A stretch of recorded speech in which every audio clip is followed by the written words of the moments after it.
Over the last couple of weeks, the presidential race has been tightening up. Joe Biden has been making gains on Donald Trump. So, of course, that's been the mainstream narrative. Look at how well Joe Biden is doing. People love Joe Biden. Everything is going swimmingly in the country. However, today we're going to have an actual backtrack from CNN's own poll showing that, yes, in fact, that is not the case. So let's go ahead and check this out.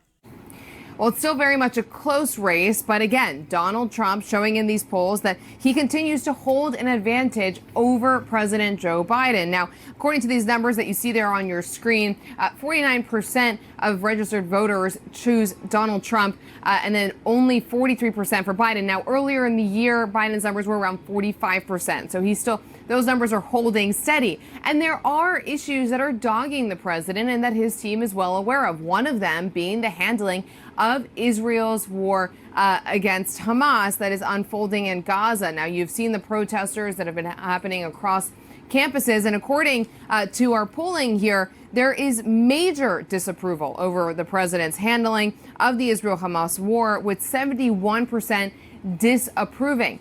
And then two is the economy. And this has been an issue that the White House and the Biden campaign have tried to convey to voters that it is heading in the right direction. But we are still seeing in these numbers that there is still quite a bit of hesitation over whether that's indeed true, with registered voters here only 34% approving of the president's handling of the economy. These are two issues, Jessica, that are going to be front of mind for voters. That is what Democratic strategists anticipate at this point, especially the economy. And so these numbers do not look good for President Biden. And again, this has been a challenge for the Biden campaign. And as the president hits the trail, he has been touching on the economy and trying to, again, show the results of what his administration has done and how it's affecting voters in a positive way. But clearly what these polls show is that there is still a long road ahead for the president. So notice that little bit of spin there the reporter put on.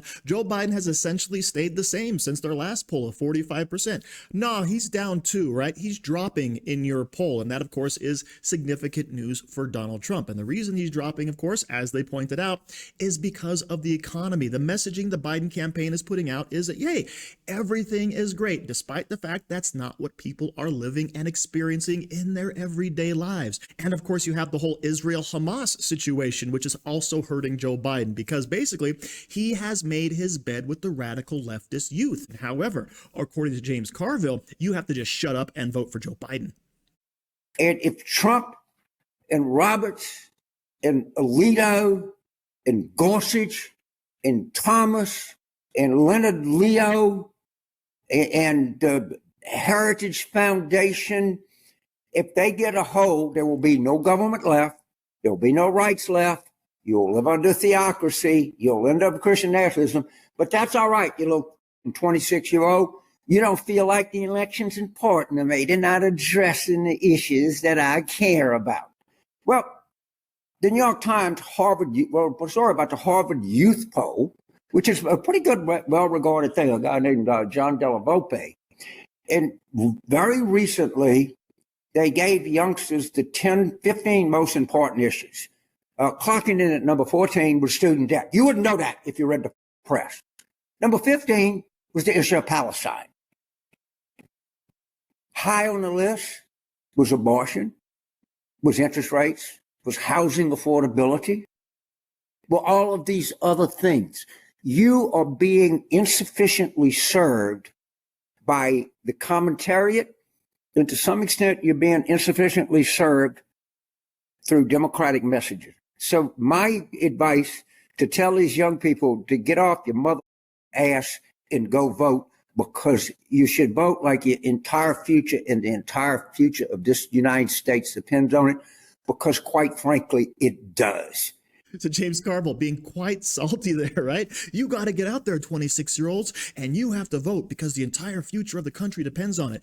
And he's right, it does, which is why they're leaving Joe Biden. All those top issues, aside from abortion, are things that Biden, of course, is behind on. And this whole Palestine scenario, that's something that only matters to the fringe, crazy, wacko left, which, as I've mentioned, is who Biden has been courting. That's his base. Those people who are now turning on him because all of a sudden he showed a sliver letter of support for Israel. And that, of course, means he's gone in their book, because you could never be left enough. You could never be woke enough. But of course, when the Democrats are making a big mistake, you kind of just want to step aside and let them make it. Now, one other thing I found that was actually quite interesting. I have a little article here from the HuffPost where election predictor with near perfect record gives major clue on his 2024 pick. All right, so here we're talking about Alan Lichtman. You may have heard that name before because he makes the news every 4 years by being very accurate, supposedly, with his election predictions. The only one he got wrong, basically, was George Bush v. Al Gore, but he stands by that because he feels that election was stolen, as many of us do feel about 2020. But he did actually call Trump winning all the way back in 2016. Now, what he's saying here is he actually thinks that Joe Biden has enough of his indicators, and we'll talk about that in a second, to show that he will actually be re-elected this coming November. However, just to be clear, I want to talk about his key indicators because I think he's full of crap on this issue. So down here we can see the 13 key indicators mean if you have 8 out of these 13, you are basically guaranteed to win re-election. So if we go through these 13 parameters here, first, party mandate. After the midterm elections, the incumbent party holds more seats in the U.S. House of Representatives. He does not, so that's one for Donald Trump. Contest. There is no serious contest for the incumbent party nomination. You can kind of split that. He didn't really have a serious challenger, but that's partially because the Democratic Party did not allow it, right? You tend to always stick with your incumbent because track record shows incumbents have a better chance of winning. All right. Number 3. So that's one for Biden. Number 3, incumbency. The incumbent party candidate is the sitting president. He's got that, all right? So let's say he's got 2 out of the 8 he needs. Third party. There is no significant third party or independent campaign. Yes, there is. So that's one for Trump. So far we're tied 2 for 2. Short-term economy. The economy is not in recession during the election campaign.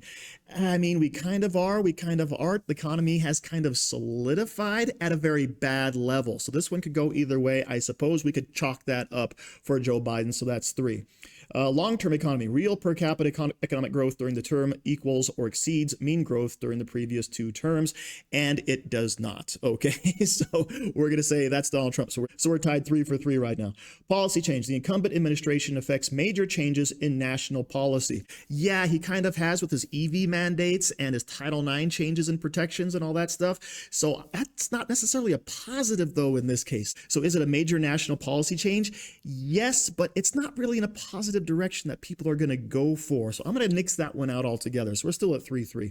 Social unrest. There is no sustained social unrest during the term. I'd say it's starting up right now. All of the Palestine protests that have been going on, that's some pretty major social unrest, even though it is right now compartmentalized to the college campuses and not necessarily spilling over. However, you do have social unrest in the form of rising crime in all of the leftist blue cities, so that could also affect them right there. Scandal. The incumbent administration is untainted by major scandal. The Hunter Biden stuff, that's pretty major scandal-y to me. So that's 2 more for Donald Trump. So we're up to 5 now for him. Foreign military failure. The incumbent administration suffers no major failure in foreign or military affairs. Yeah, remember the whole Afghanistan withdrawal, all right? And currently, of course, you have Hamas in Israel, and of course, you have Ukraine and Russia. So yeah, we have some major military failures going on right now. So that, of course, is now up to 6 for Donald Trump.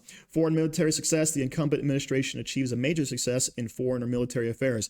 That's not happening, all right? So that's basically 7 for Donald Trump. Incumbent charisma. The incumbent party candidate is charismatic or a national hero. That is definitely not Joe Biden. The man has 0 charisma. It's like watching a piece of toast. He's so dry, all right? So now we're up to 7 for Donald Trump. Challenger charisma. The challenging party candidate is not charismatic or a national hero. So I wouldn't call Donald Trump a national hero to everybody, but he definitely has charisma. You can't help but be entertained, or I guess full of hate if you have TDS, when you're watching Donald Trump speak, all right? So that is putting Trump up to, was that 9? I think I lost count. So basically, Joe Biden has about 3 of the indicators this guy needs. So even though the guy who came up with this system says Joe Biden's going to win, he's not fulfilling the criteria, as you can plainly see. Now, of course, a lot could happen between now and November, but we'll have to, of course, wait and see. So thank you for watching. Don't forget to like, share, comment, subscribe, and as usual, stay safe out there, people, because they're coming after you.